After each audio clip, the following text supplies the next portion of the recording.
Hello guys, good evening. Bali ang gagawin natin ngayon is Toyota Race.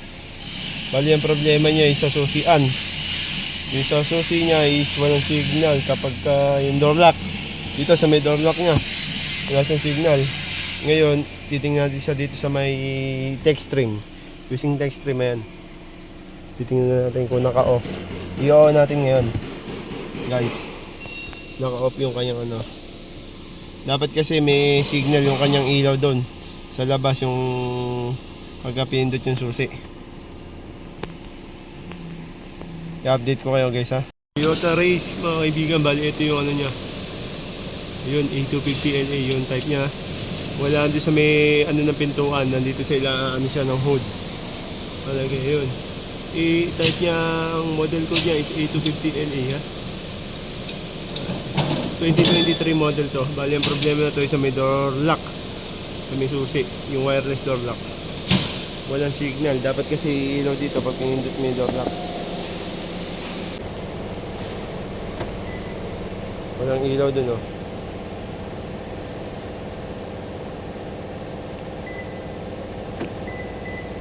Walang ilaw. Ayan, bali nakapasok na tayo ngayon mga kaibigan ha. Pasok na tayo sa ano nila. Yan. Bali pupunta tayo dito sa system select. Race to ah. System, sa customize tayo. Customize.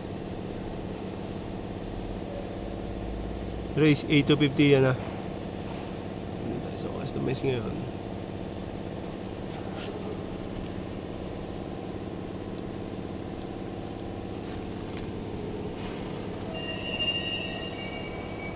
Yan, punta tayo sa wireless door lock mga kaibigan. Wireless door lock. Naka-off, ayan eh. I-on lang natin to, yan lang yun no? Answer the back hazard operation. Kasi nga wala kang signal yun eh. Yung sa may light nya, sa warning light. I-on lang natin to. Tapos i-apply natin. Yan lang siya. Tapos press next to may customize setting change. Click lang natin next. Okay na yan. Tapos exit na tayo. Yan guys, bali titingnan natin ngayon. On natin yun, di ba? May ilaw na.